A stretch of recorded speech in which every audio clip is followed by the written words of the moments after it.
Presented by GhostBed.com. What is up, guys? Welcome back to the Drinkin' Bros Sports Baseball Show. I am your host, Rob Fox, and I am joined, as always, by Dan Hollaway. How you doing, Dan? Good. Just doing a little texting. Thanks for asking. I care about you. Sweet. I had some blood removed from my body this morning, so I'm feeling pretty good. Nice. Did you supplement that with a drink? No. Not yet? Just weed so far, but we'll get there. That's good enough. As long as I've got shit to do today. Oh, that's a bummer. Well, that's not going to stop me from drinking. I'm just saying. Yeah. This is a non sequitur. I was just splurting. What is that? Stupid shit where you just yell things. Like Tourette's? Yeah, Tourette's. Okay. That's it. Jack has Tourette's. Jack Mandeville? Yeah. I kind of buy that. But not that kind. Apparently, there's multiple kinds of Tourette's. Yeah, like in the South Park episode where they had like one girl like snaps and rolls her head. Oh no, there's some parts that aren't like you don't just do random bullshit at all. I guess I don't know. I don't really care. Fuck him. Yeah, that's not what's important. No. What's important today is that some pretty sad news broke in the baseball world. Ben Zobrist, the former Chicago Cub and 2016 World Series MVP, maybe the greatest like kind of super utility player in Major League Baseball history. Like you could put him anywhere. Yeah. And he's a 40 WAR player. I think 44. Which career? Yeah, for a guy who's like a kind of super utility type guy. I mean, that's pretty fucking good. Yeah. Two World Series champions. Yes. Championships, rather. Neither the Cubs, and even though he didn't win the MVP for the Royals, neither the Cubs nor the Royals would have won the World Series without him. Certainly not. No, he's certainly a good player. Yeah. Don't worry, by the way, I haven't broken any. Ben Zobrist isn't dead, except maybe on the inside. Probably a little bit dead on the inside. Yeah. Ben Zobrist got absolutely and literally fucked over by his wife and his pastor / marriage counselor, who it turns out was fucking his wife. Yeah. For over a year. Yeah, it's a weird story. This story, like every detail of it, it just gets like worse and worse, but also kind of like funnier and funnier. Right. Which happens a lot, I feel like. So essentially the deal is Zobrist and his wife are very Christian. I don't know if they're evangelical or what.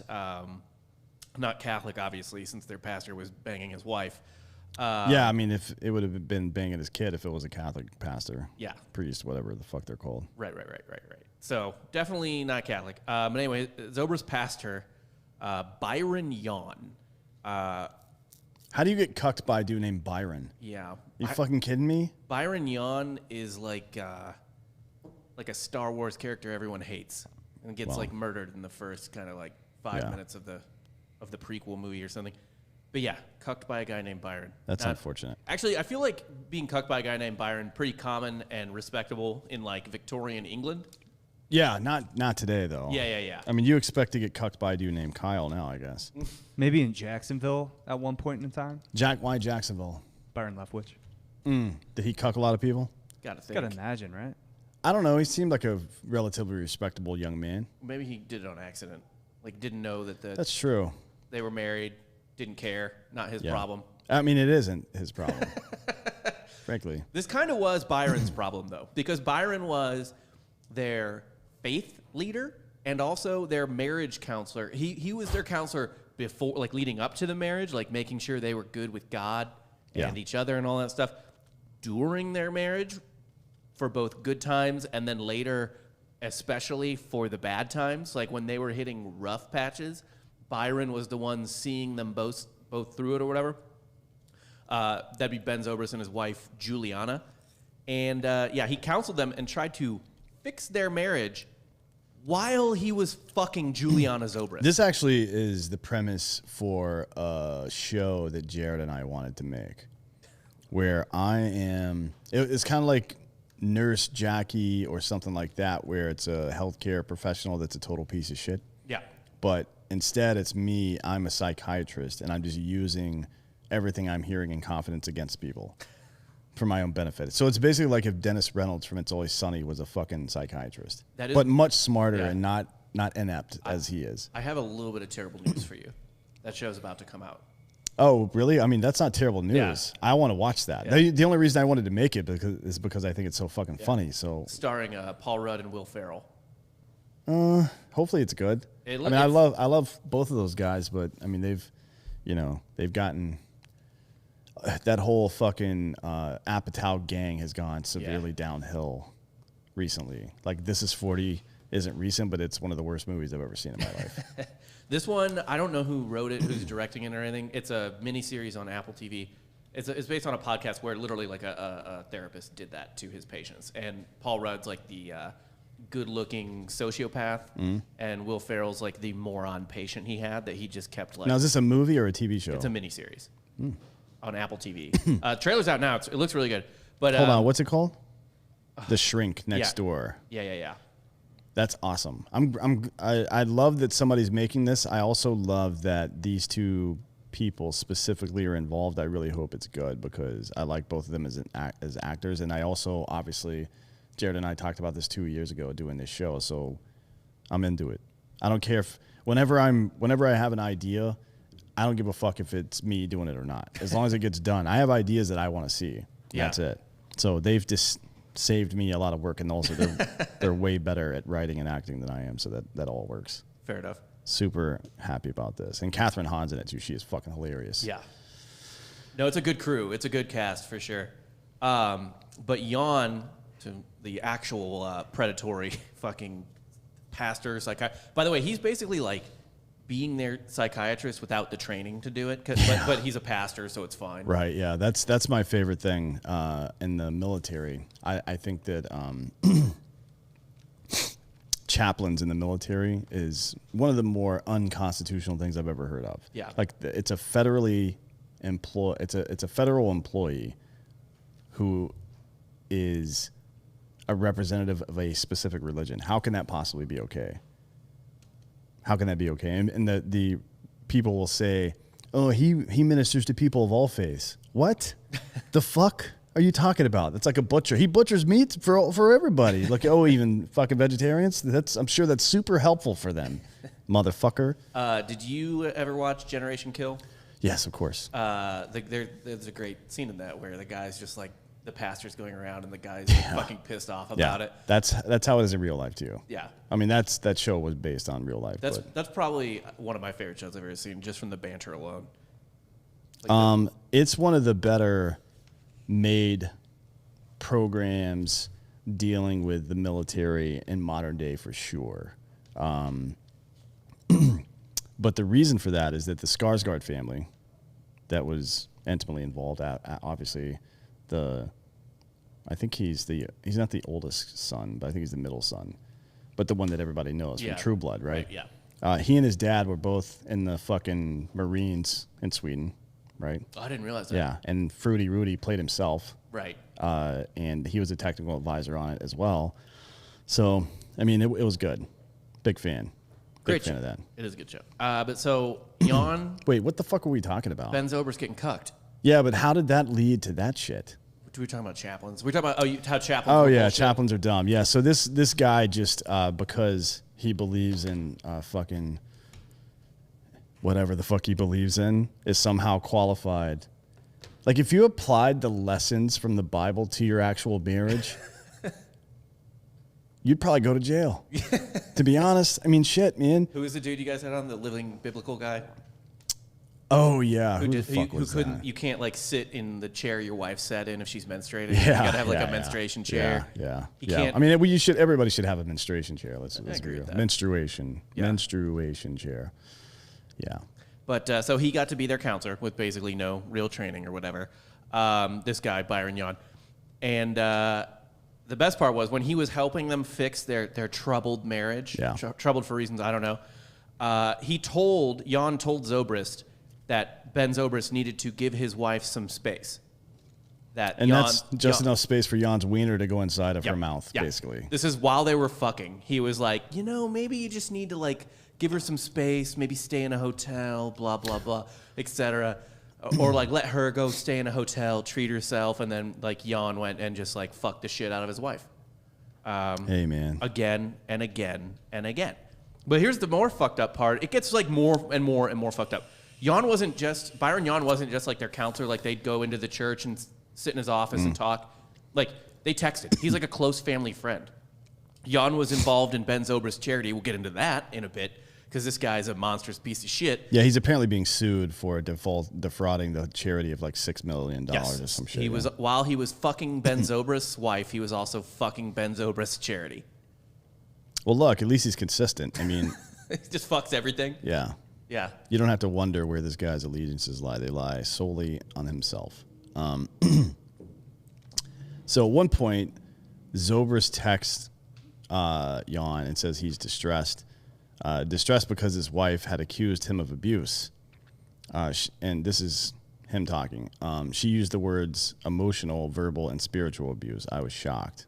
Zobrist's wife accused him of being emotionally, verbally, and because she's extremely Christian, spiritually abusive. I don't know what spiritual abuse is. I don't. I would think it'd be abusive to the spirit to cheat on your husband over and over again. Yeah, you'd think so. Maybe he was like cracking her in the head with a fucking crucifix or some shit.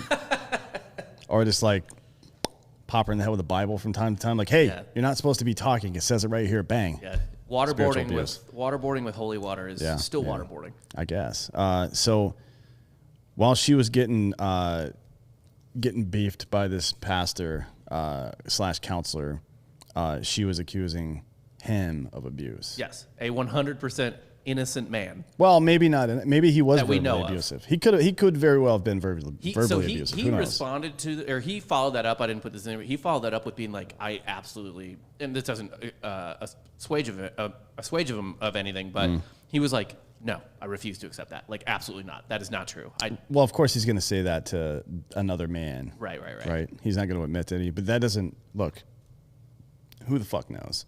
The thing is, though, he admitted to pretty much everything else. Like he backed down on everything. He was like, okay, I'll give her space. Like, okay, I'll pray on it and all this stuff. And it got even to the point where it got so bad that in 2019, his marriage got so bad that in 2019, Zobrist took a leave of absence from the Cubs because he was so fucked up in the head, and I think also And he never came back, right? Never played baseball again. His career ended because his marriage was falling apart, and his marriage was falling apart because the guy charged with fixing his marriage was fucking the woman he was married to. Well, it gets better. Gets way better. So Zobrist now alleges that this Christian pastor, Jan, spelled the way you think. Yeah. Like, defrauded his charity, Zobrist charity, to the tune of about $8 million. I was short on that. I think $8 million. he's suing him. I think it's 6.5. I think. Yeah. But he stole 8. Oh boy. So the wife, Juliana. This is my favorite part. Zobrist, who has the very real sounding job of quote contemporary Christian singer, like Amy Grant. I guess. Amy Grant is a contemporary Christian singer, or was at some point, Yeah. but she's the only one I can think of, and that was the 1990s. Yeah. Until she left her husband to marry Vince Gill. He's the tall guy, right? Vince Gill. Who knows country music? Is Vince Gill the tall guy that married Amy Grant? I'll just look it up. God, you guys are fucking stupid. You're supposed to be producing the show, Sean. What the fuck are you doing? Vince Gill, she married him in 2000, yeah. Yeah. Is that the... He's 6'7" or some shit like that. But I doubt he can dunk. Because look at him. He does, yeah. He's a doughy white man. Does not look like he can dunk. Anyways, this dude, Byron Jan, total piece of shit. But consistent. Yeah, So. he's consistently a piece of shit. By the way, I just like that, and if you go to Juliana Zobrist's Instagram page, if it's still up, I mean, it is just everything is like Christian singer stuff, like Bible verses and how she lives. I got to imagine she's got the fucking comments section turned off at this point. Here's a photo of the couple, and then of course the pastor. Yeah, please. Right here. Oh. He is got a swollen face. Yeah, but that's a bad picture. Find a good picture of this dude. Because I Was saw that from the New York Post? Probably. Oh, she's verified on Instagram. Juliana Zobrist is an inspirational speaker, author, and the host of Read with Jules book club. Now, what do you think the book club is? Funded by Ben. How to cheat on your husband. All of the comments on all of her comments are turned off right now. That's fantastic. Of course. Ben Zobrist is like one of the most likable players of the last decade. Yeah. Just like a real like scrappy guy, you know, like very much like a team player. Will play any position you put him in. Yeah. Probably the emergency catcher on a couple teams. Probably, yeah. She's not that. I'm looking through her Instagram. Not hot enough to be pulling these kind of shenanigans. No. Frankly. Here's a better photo of the pastor as well. Yeah, he's a normal looking dude. whatever. Yeah. But you can see the fucking look at his eyes. Look at Ben Zobrist's eyes, full of wonder and hope and depression. I mean, he's clearly severely. He just won the World Series in that picture, and he's fucking. Look how depressed his eyes look. And then look how shady she is. Look how just black. Well, the that's because pastor's she's got eyes. like fucking 45 pounds of botulism injected into her face, and a recent nose job. If the swelling around the bridge of the nose is any indication, it's fucking typical nonsense, right? All the professional athletes, not all, but most of the professional athletes I know have one of these in their fucking past. What? Usually, one of these women Oh. that are just fucking like, oh, I make candles for a living. Like, oh yeah, how much you sell, you fucking dummy? She's like, it's like Jan from The Office after she gets fired. Like, oh, look, I make candles. Like, oh yeah, how many? How much you make? And how much money did you make? This woman is a piece of shit. It just, goddamn, like especially the best part of it is like, he's funding her entire life, essentially, to go chase some like weird, like mega church dreams that she has, and then she's banging their fucking pastor. I wonder where they got married or where they live now, because some states, like Missouri, for example, is a no-fault divorce state, right? Okay. Which means it doesn't matter who did what, who cheated on whom, or stole what the fuck ever. Unless there's violence involved, it is a 50-50 split of property for the most part. There's certain rule, like if you had stuff coming into the marriage before and you can prove that, like cash in the bank or whatever it is, that they're not entitled to that. But anything you made during the marriage is 50-50 split no matter what happened. Hopefully he doesn't live in one of those states. Yeah. Because this woman doesn't deserve shit.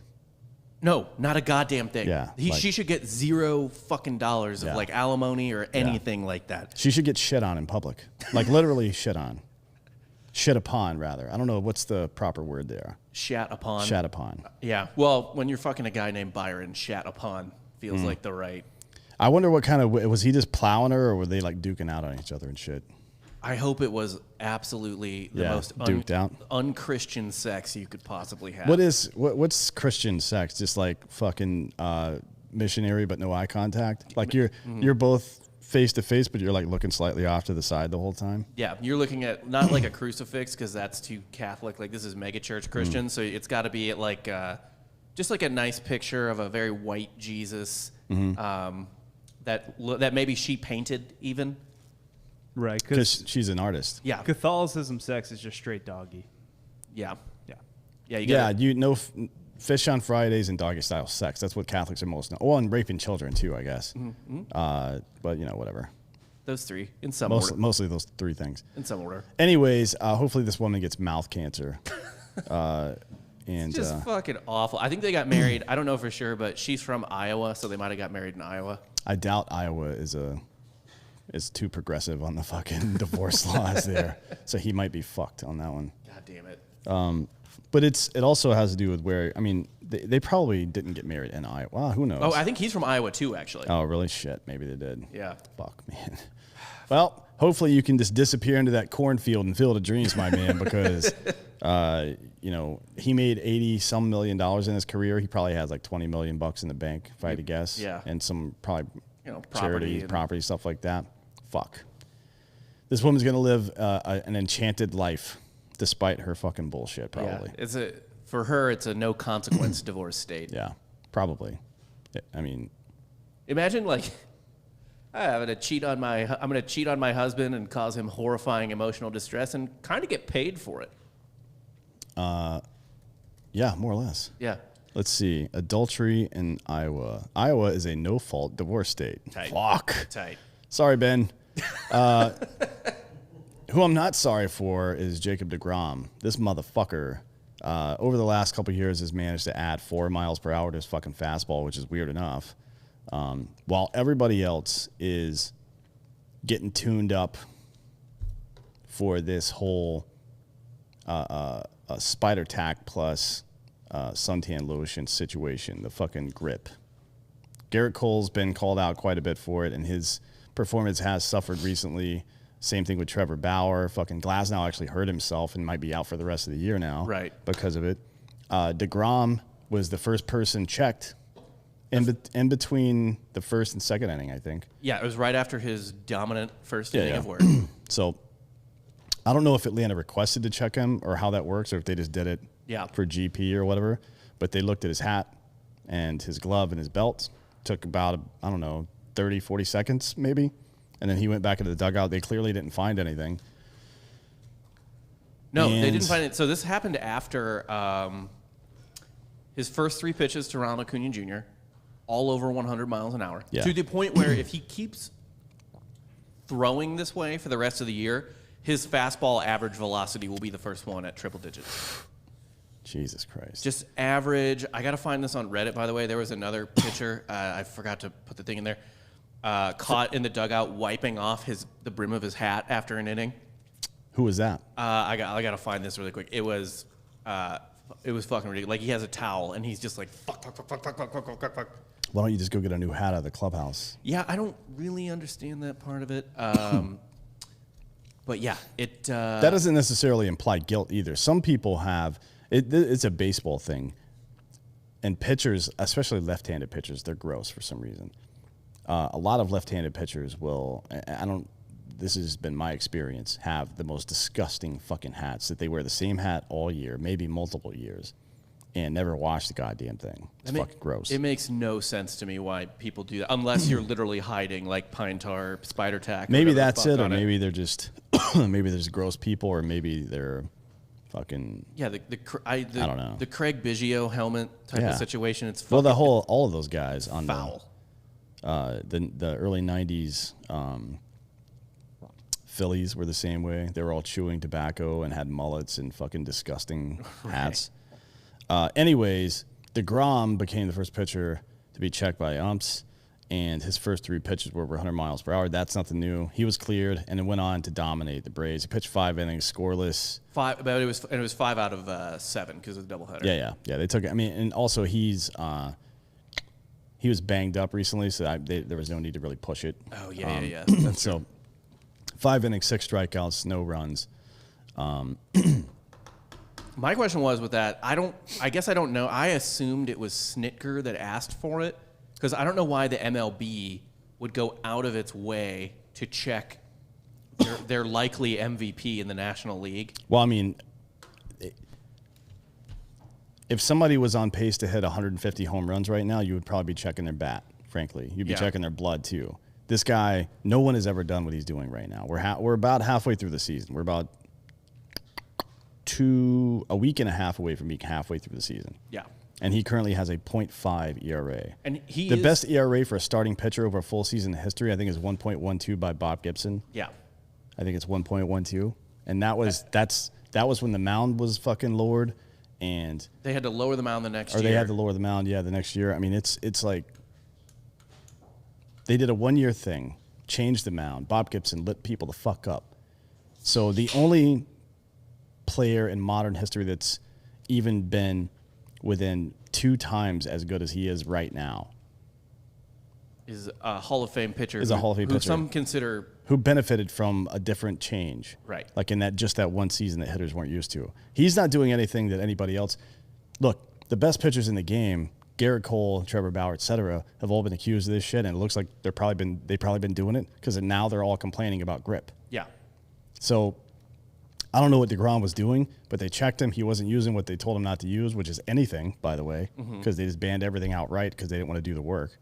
Which is Chipper was on USA Today or something the other day, being like, he kind of took the middle ground. Like, he was like, yeah, they should have something to grip it, but He was like, look at all these mediocre pitchers who were putting up video game numbers. Yeah, it's true. But deGrom got checked, had nothing, still dominant against. Look, the Braves lineup isn't as good as it should be right now. Right. Because of stupid bullshit like abuse, injury, so on.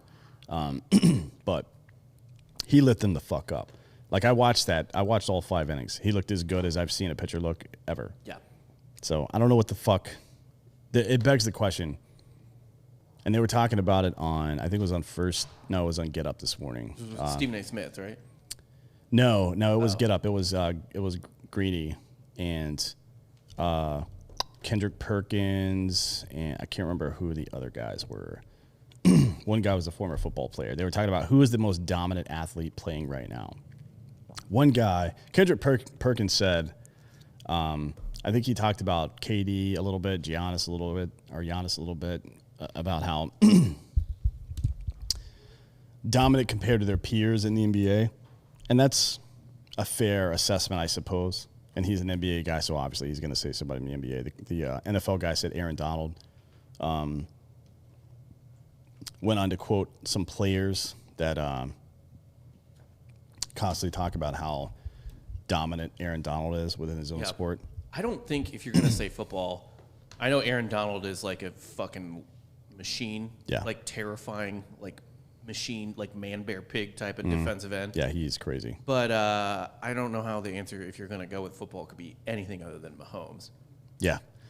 Well, I mean, I think when people think about dominant, they think about large. Yeah.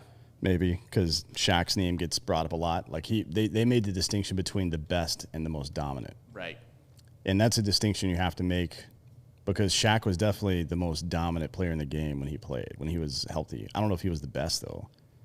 I mean, there was probably a 2-3 year period where he was, well, maybe the most valuable. Right. But in football, you could be the most dominant without being the best, for sure. Yeah. I don't know how you argue anything other than deGrom right now, because not only is he dominating the current competition and dominating compared to all of his peers currently, he is dominating history right now. Like we're in a period where more home runs are being hit than ever before. And there's a lot of strikeouts and blah blah blah. Right. But there are more home runs especially hit than ever before right now. And this isn't something new for deGrom. He's been gradually building up to this. Now he's having the best season that any starting pitcher has ever had. So how do you make any argument against him? I don't get it. One thing that hurts him, I think, is that he is dominating with a rate stat, right? Well, he plays for the Mets. You're not going to get wins on that team. Yeah, well, he also doesn't have like 200 strikeouts right now or something. Like a rate stat is right, but he's missed a number of starts as well, right. So that's fair. That's a fair comparison. But at the end of the season, he's probably going to come in somewhere around 31 starts, probably, if I had to guess, depending on if they're competitive down the stretch or if he gets hurt again or anything like that. Right. Well, I mean, they're in first place right now, so they're presumably, unless they just fall the fuck apart. He's got they're probably going to fall apart. 12 start. He'll probably we talked about this the other day. He's going to be hard pressed to get 30 starts. We'll see. I mean, if it comes down to qualifying for something awards or whatever, they might dump him in an extra time. But to be honest, he may not. His last start of the season might be like 3 or 4 inning tune-up. You know what I mean? So that might not even be a quality start that counts towards anything. I mean, it'll be a start, but it won't be eligible for a win or anything. Right now, he is 7-2. Right? Yeah, which is weird for him. He usually doesn't get any wins, and 7's near the top. His WHIP is .51. Jesus Christ. And his ERA is .5. He's on pace for 283 strikeouts this year. The WHIP is even crazier.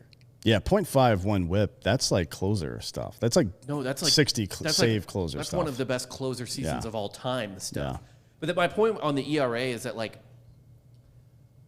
that's a stat that almost like needs a little bit of context. Yeah. You know what I mean? Whereas like if, but this is the equivalent of like a batter literally hitting like 100 home runs in a season. Yep. And that's easy for people to digest, right? So what do you do at the end of this season if 4 or 5 more times this guy gets checked? Nothing, and he keeps putting up these numbers. How do you contextualize that? Because I remember everybody in '98 knew that everybody was on juice. Right. Like it wasn't fucking, it wasn't Chipper Jones hitting 80 home runs. You know what I mean? You're It was right. fucking Mark McGuire and Barry Bonds Yeah. and Sammy. So these massive fucking human beings, and their heads were getting bigger too. Yeah. So everybody knew what the fucking deal was. I don't care what anybody says. Well, We all knew what was happening. And then you had like the second tier of dudes when you like Ken Caminiti and like all these dudes who you just look at and you're like, yeah, they're obviously like, it looks like a shitty Florida beach on Yeah. the fucking baseball field. Yeah. Or the Jersey Shore. Yeah. Yeah, everybody knew that then.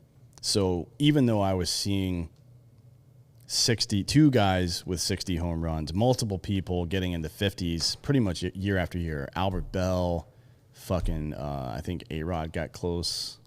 A-Rod hit over 50 home runs a couple times, I think. In I think he hit 51 or 52 one year. With Texas, he was fucking blasting them out because Arlington was a... Yeah. He hit 52 and 57 in back-to-back years. 57, Jesus and then, Christ. Then dropped 54 in 2007 with the Yankees. Because he was really, Well, he never stopped using the juice though. he didn't really Now know. now that we know. Yeah. But yeah, Bonds was jacking him out pretty good. Sosa had a couple of 60 homer seasons. I think Sosa has the most. 60 homer season? Yeah. Yeah, I think so, yeah. I think he's got 3 or 4 actually. Yeah, he was the one because McGuire kind of, I think he like in '99 was like hurt a little bit or Yeah. like missing games, but Sosa just kept crushing him for Yeah. years. People Lot- people forget that like '99 and 2000, people were like, dude, Sosa might catch Bond, like might Yeah. beat McGuire's record or whatever. Yeah. And then Bonds broke it 3 years later. 73. Yeah, yeah.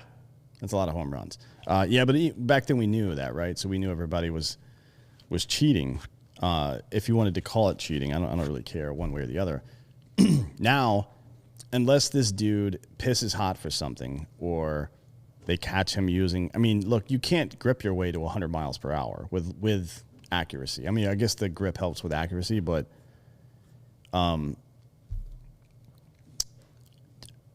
what do you say when you see something that's that great?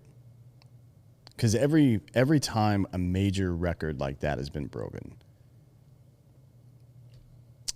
it's come in a time when there was something else going on. Roger Maris had 8 extra games or whatever the fuck, or 8 extra games Yeah. to hit his home runs. Bob Gibson was thrown off a different mound than everybody else. I guess you could say all of Nolan Ryan's records were legit. Not that those are not legit records. I'm just saying. There's nothing. There's an explanation for like, oh, okay, maybe he benefited from this a Yeah. little bit or whatever. Or like, for example, complete game records from, pre-World War II. Yeah. That type of shit where it was just a different world. Right, yeah. Like nobody's ever gonna. Cy Young has 511 wins. Yeah, that's never being broken. Like you're not gonna get to 300 anymore. So. Yeah. But yeah, every time somebody's beaten one of these records, we all kind of like, okay, I get it. I guess Pete Rose too, but he played until he's 44 years old. Yeah. You know what I mean? And I guess, Pete Rose, if you look back at the Pete Rose stuff, you can kind of be like, okay, I get it because A, he played forever. Yeah. B, he's only got like 150, 200 career home runs. He was a slap hitter. I mean, he was just slapping the ball and probably pretty easy or easier to be a slap hitter back then when you're slapping the ball onto hard carpet. Right? Like, how many more of his balls got out of the infield because of the surface they were skidding across? Played until he was 45. Although he didn't start in the majors until he was 22, but that was a full season. 170 hits in his first season. It's a lot. Anyways, there's some explanation for all these records. Maybe we'll find one later on for him, but I don't know what it's going to be. If it's not spider tack Or steroids. or steroids, what else would it be? Right. Because there's no technology available that I'm aware of that isn't available to everybody else. Well, and I think aside from him obviously having great control, he has elite control. Mm-hmm. So that's part of it. But the other part of it is with deGrom, what I want to know, because the clear difference, the clear upward trajectory in deGrom's career is directly correlated to his velocity increase. Right. Right? So he's throwing a fastball that averages 100 almost, and a slider that is as fast as a fastball. Yeah. How the fuck do you hit that? I don't know. Especially when he's not wild. Yeah. Even remotely so. So I want to know how because his velocity increase, like average wise or whatever, is fucking stunning. Yeah, I mean, there have been some. I've heard of some theoretical treatments about injecting stem cells into tendons in the elbow, things like that. But again, that's not something that would not be available to anybody. You can get that treatment done for about $40,000 in Panama right now. Yeah, and like it's easy. It's like people. There are certain celebrities that go down there once every 3 months and get stem cells and shit. like so de-aging type of yes, shit. Yeah. Some people I know do that. So. It's not like it's for a baseball player that's making fucking millions of dollars a year. $40,000 to get that done seems like a fucking good idea. Mm-hmm. That's legal. Why would it not be? I mean, for the MLB. It's not a drug. Stem cells. Yeah, I guess that's true. I mean, what's the difference between taking that and collagen?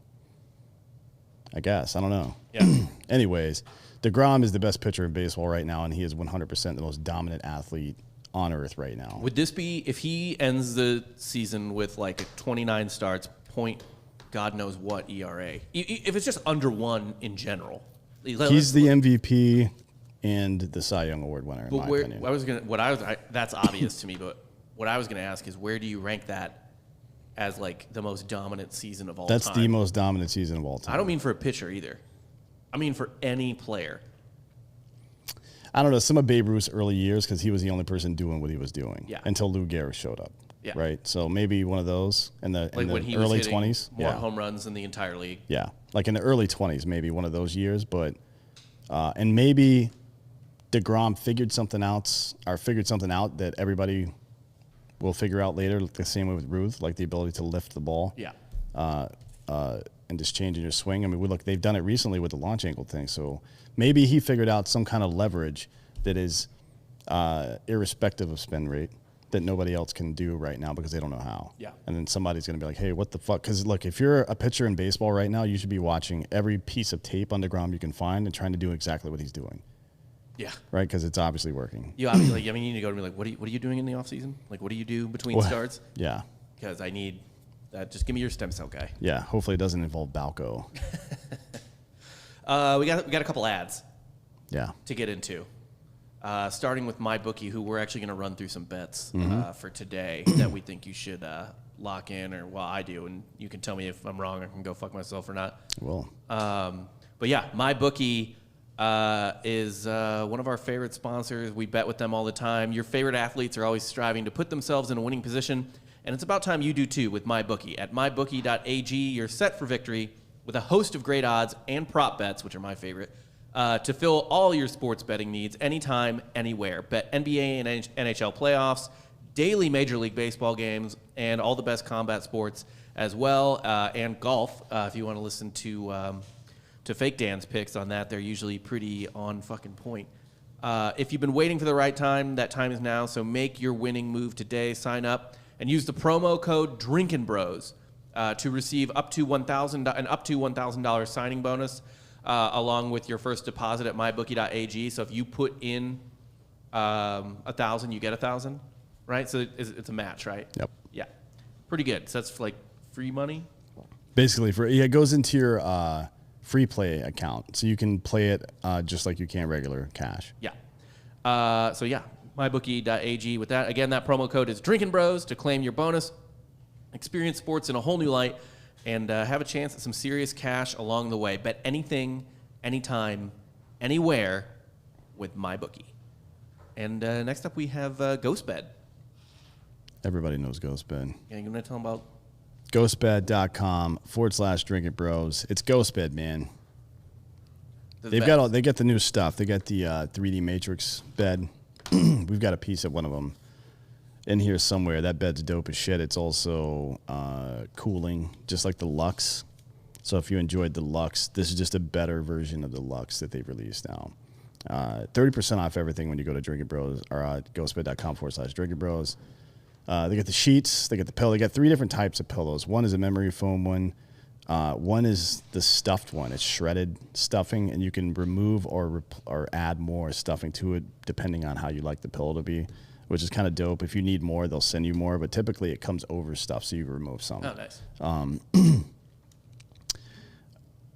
The sheets are great. The adjustable base is dope if you want to turn your bed into a fucking couch.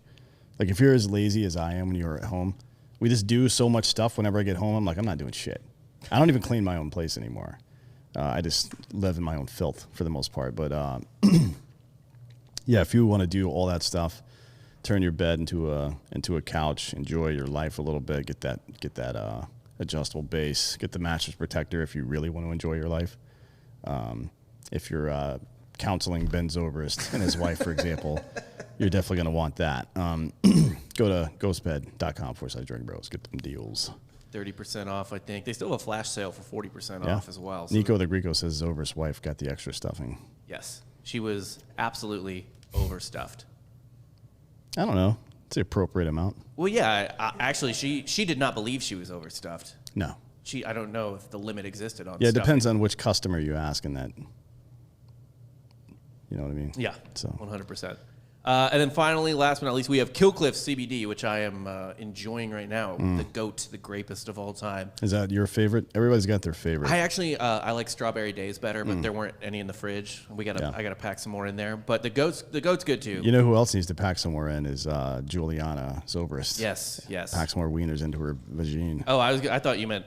I was gonna say at this point probably more Christ into her life. Oh, no. Although that didn't work out the first time. No, I think she leaned too heavy on the Jesus thing. She should have been just trying to be a good person, probably. Yeah. She was praying it, trying to just like pray it away. Yeah. Just like immediate penance. Those people always come back. Yeah, it doesn't count if you say sorry to God right No. afterwards. No. I mean, obviously you keep it from Ben and tell him he's being emotionally abusive, but yeah, it works. Just tell Jesus. But yeah, Flamin' Joe is back with Killcliff. That's their CBD flavor. We like to have it as a sort of margarita situation with tequila. It's really good. It's like it is good, yeah. is it? I got confused with this yesterday. Is it habanero pineapple or jalapeno pineapple? Jalapeno. Yeah. It's really good. It's like spicy, but not too spicy. If you didn't know, Killcliff was started by a U.S. Navy SEAL. It's got everything you need. Doesn't sacrifice flavor. You know, it's a great hangover drink, both the energy drink and the CBD drink, because it's got B vitamins, electrolytes, only 20 calories a can, no sugar, so you're not going to get all like shaky and shit. Right. It's legitimately I would say this off air to someone who is like, "Do you like Killcliff?" I'd be like, "It's the best energy drink I've ever had." It is really good, yeah. And I love the CBD drink as well. Yep. But yeah, the Flaming Joe is in Ignite as well. So for a limited time only, the promo code Drinkin' Bros will get you 30% off. That is right, 30% off. Go to killcliff.com and use the promo code Drinkin' Bros to get 30% off drinks and apparel all month long. Oh, word. So if you want to get a Nice. t-shirt or a hat or something like that. Yeah, they have some cool shirts. Laser Kitty, and then You wear the Flamin' Joe shirt a lot, don't you? the Flamin' Joe shirt, yeah, and then they have the weird conspiracy alien one that John Brinkus made, which I wear a lot too. It's really funny. Yeah, they have cool merch. So once again, that is KILLCLIFF.com. Use promo code Drinkin' Bros to take advantage of the 30% off offer. But back to our first sponsor, in so much as you need to go to MyBookie and maybe make some picks. I thought there was some interesting stuff today on the slate, because we have a couple Cy Young winning pitchers going, and I like to make prop bets on pitchers. And there's a couple lines that were a little eyebrow raising to me. Okay. I'll start out with the Garrett Cole. I wrote this down wrong. It says over/under, but it's Garrett Cole, and you can bet this on MyBookie right now, to get at least 8 strikeouts versus the Royals. I'm on that. I'm on the over, so to speak, on that. Can I give you some data? Yeah. Okay, so the first piece of data is, and take this in context, the first piece of data is only 2 pitchers out of the last 10 starts have gone 6 innings or more against the Royals. There's probably a reason for that. They work the count good. They're a pretty decent on base team, I think. They must be, although their walk rate is 3rd worst Oh, well, never mind. in the league. They do, I think, work the count because they don't strike out very much. No, they do not. They strike out the 2nd least of any team in baseball, actually. But Only the Astros make more contact than they do. But it's Garrett Cole, right? And the number is 8. Yeah, the number's only 8. And they average 8 strikeouts a game. 8.01. That's what Kansas City Yeah. averages. But on the road, where they're playing today, 8.64. And it's Garrett Cole, right? So, I mean, I don't know what his career numbers are against this team. I don't know if it really fucking matters, to be honest. Let's see. He hasn't pitched against them this year. Let me look at last year. Nope. If they haven't seen him in a while, that's definitely good for him. So the last time they saw him was 2 starts in 2019. He was 2-0 with a 2.51 ERA and struck out 20 people in the 2 starts. Kansas City's not any better than they were 2 years ago, so I'm going to go ahead and take that bet. Like the over, and this isn't. It's not. It's over 8. You don't. It's 8 or over. Yeah. So you don't push at 8. 8 counts. Oh, I see. Okay. Well, I'm definitely taking that. Yeah. Yeah. He did only have 4 strikeouts last game, but that was against the Blue Jays. 4 and 8 innings pitched, but he struck out 9 and 6 against the Twins. The game before that, a little sketchy with the spider tack situation, or like if his grip's going to be okay. But the Royals aren't good. Garrett Cole is good, and the Royals strike out more on the road. I am in general inclined to take those types of things. Right. Same. Yeah. That's a good risk, and either way, if it doesn't pay off, at least you're paying attention, and you'll be able to tell after this game if he's using substances still, because they're definitely going to check. Yeah. Like as soon as he goes out to the mound, they're probably going to check. Yeah. I don't know if he has to throw a pitch first or what, but they're going to take. It's happening. Yeah. The next up, I got Blue Jays plus 105 at Miami. Yeah, this is crazy to me because look, the Blue Jays have a good lineup, but Alcantara is on fucking fire lately. He lost his last start against St. Louis, but he only gave up 1 run. Unearned, by the way, in 8.1 innings. Versus Atlanta, fucking 1 against them, 6 innings pitched. 8 innings against Pittsburgh, they suck. His last time against Toronto, gave up 4 runs, struck out 4 in 6 innings. Usually you don't see that happen again. Like a guy doesn't get tuned up by the same team twice back to back very frequently. Yeah. And he's been on a good roll recently. Hasn't been walking people. I mean, shit. He's walked 5 people in his last 3 starts, which is not that much for a starting pitcher. No. So it's 5 people in 14 over 20 innings. Yeah. So. Yeah. His whip this year is 1.06. So his the important rate stat he's pretty good on. Obviously the Marlins suck. Right. So what I'm trying to like suss out from all this is essentially how many innings is he going to pitch?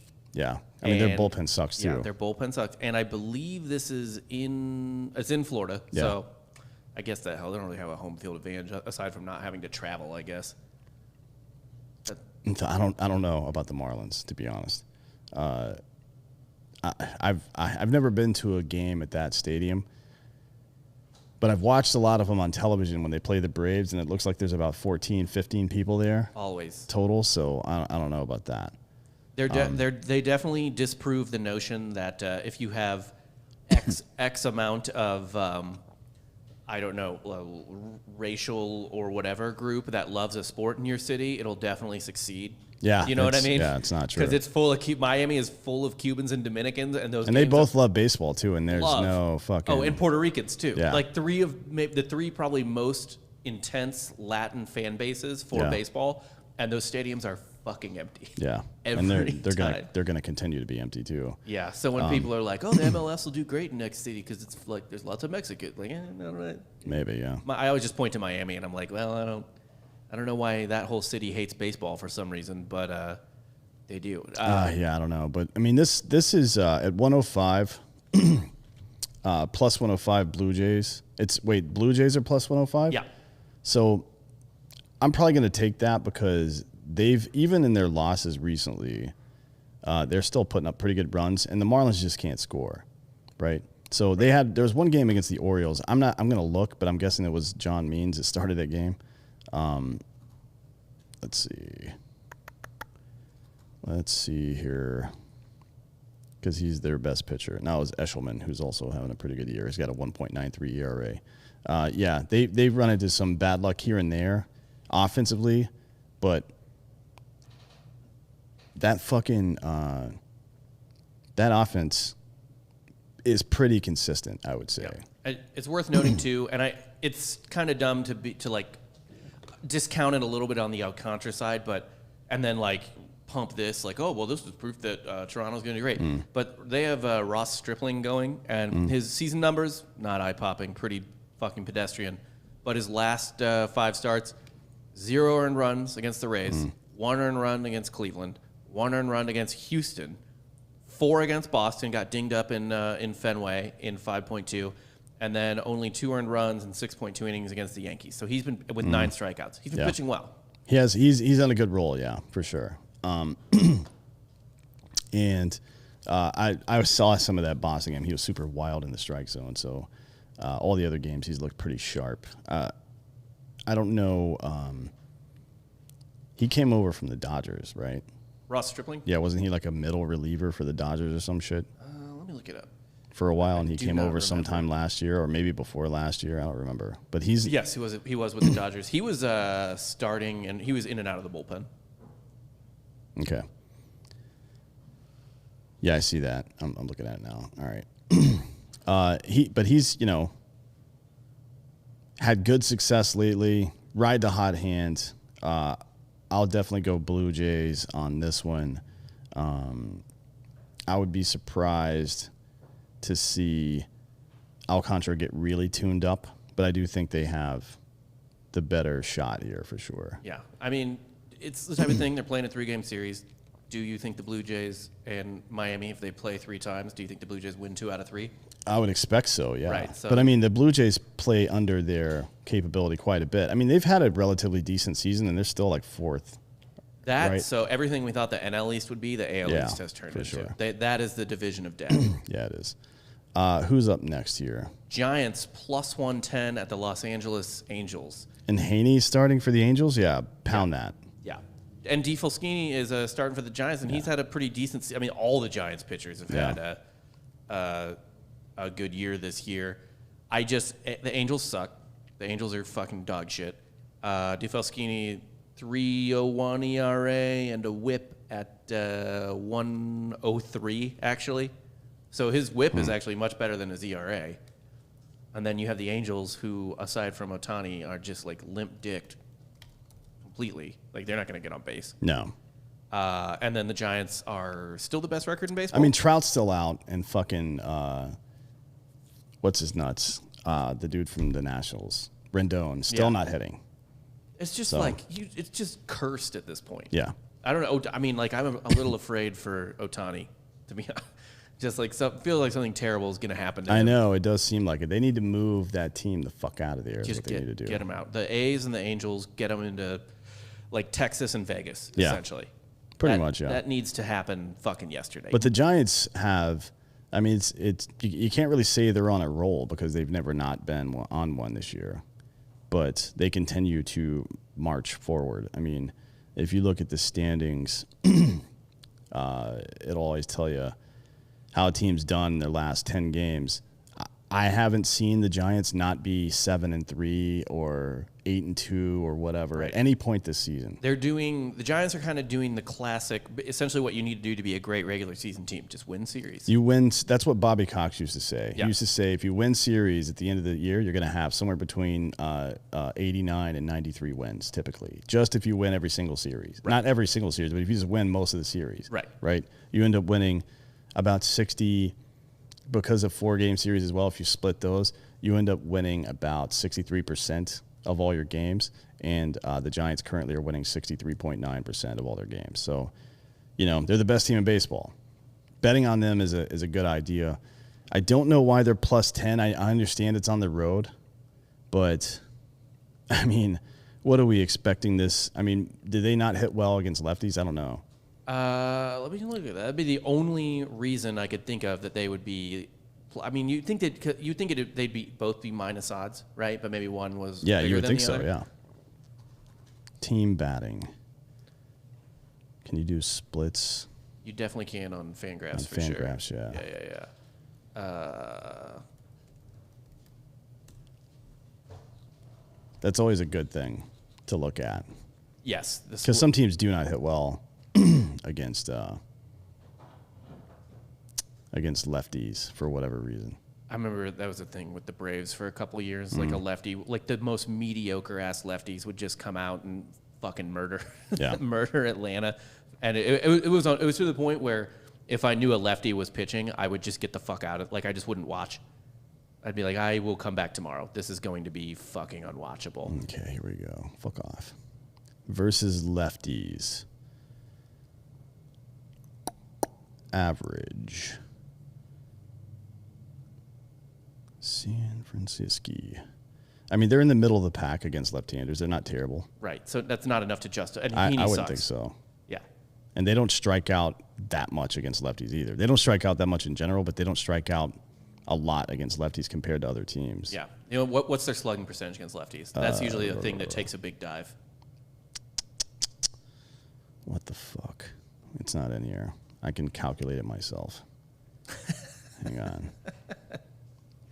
That would be the only other thing I'd be worried about is, let's see here, splits. Oh, that's not the right one.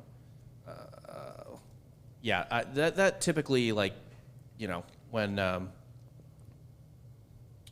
that's typically the other thing that dies is slugging percentage because you got to shorten up against a lefty. You can't square up the ball as well, that type of shit. Right. So yeah, it's I can't find it. But whatever, it doesn't matter. I mean, they've got 31 home runs against lefties, so I don't think it's not a big deal. not that big a deal. Hold Yeah. on, I'm doing the math right now. But yeah, I mean, and the Angels, they're just going to disappoint. We'll come back to that. I'll move on to the next one, just give my thoughts on it. I have Lucas Giolito over 7.5 strikeouts. Lucas Giolito of the White Sox. Over 7.5 strikeouts against the Pittsburgh Pirates. The odds are plus 104. Pittsburgh doesn't strike out a ton. They're in the top 3 in the league, but they still strike out 8.27% of the time, which means if they strike out their average, Giolito's bet hits. By the way, deGrom he's striking out 47% of the people he faces right now. Goddamn insane. That's another stat I heard this morning. That's like, again, best closer year of all time numbers, and he's a starting pitcher. Anyways, Giolito over 7.5 Ks against the Pirates seems likely. I think that's probably worth a bet. By the way, the slugging percentage for the Giants against lefties is .420. Their slugging percentage overall is .434, and a .420 slugging percentage would rank them 8th in the league right now. Right. So that's not an issue. Smash this Giants Yeah, bet. I think that's definitely take that Giants all bet. fucking day. Yep. But I like Giolito. One of the reasons I like the Giolito bet is it's plus odds too. Yeah. Right. So you don't see plus odds in baseball on a regular basis because or for the money line at least. Like so Athletics versus Rangers. Oakland is minus 130, right? Yeah. The Rangers suck. White Sox versus Pirates. It's actually minus 172 for the White Sox on ESPN right now. I'm fucking sure the Pirates They're are really awful. bad, yeah. And the Sox are good. They're not as good as they should be, to be honest. Like they're performing really well, but they've experienced some luck as well. I think I like Giolito over 7.5. It's 7.5, so it's 8.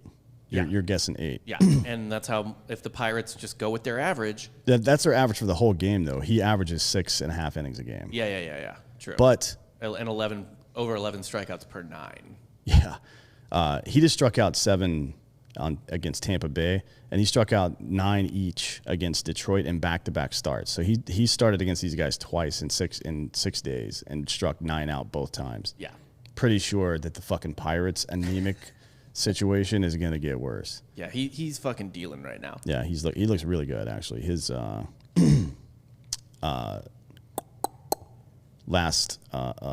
in June rather.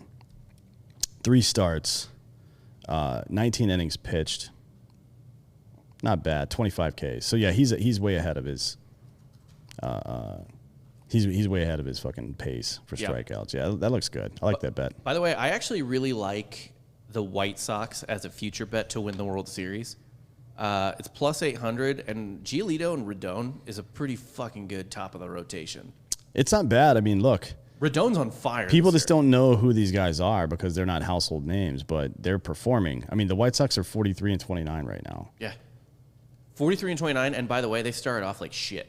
Yeah. So I mean, they've had a bunch of injuries, and they're in the market right now. I think they might be getting Trevor Story to play second base, which isn't what it would be in Colorado, obviously, or what it would have been a couple years ago, but I think he needs to change the scenery, and he can – I mean, as a second baseman, that's probably where he belongs anyways. Yeah.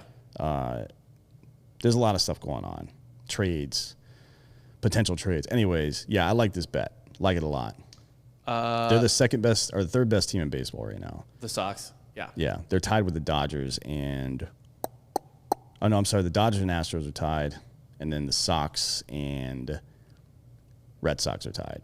I mean, unbelievable. The Red Sox are 43-29. Yeah, it's fucking incredible. Anyways, yeah, I like that bet too. And then the last one is this one I don't understand because as good as San Diego is, it's not like they don't fucking strike out. They strike out pretty middle of the pack in the majors. Middle of the pack is going to be. Or I'm sorry, they're top 5. They're a top 5 non-strikeout team. They're 8.35 a game. However, that's still 8.35 a game. Yeah. Although they have hit, I mean, we're talking about Clayton Kershaw here. They have hit him pretty well. I mean, Tatis has tuned him up a little bit over the last, 2 months, I think. So they've hit him well, but the reason they've hit him well is because they swing out of their fucking shoes against him. Yeah, I mean, look, he's that low and end slider to right-handers, and let's be real, they're fucking dominant hitters are right-handed hitters. Yeah. It's two guys. It's fucking Machado and it's Tatis Jr.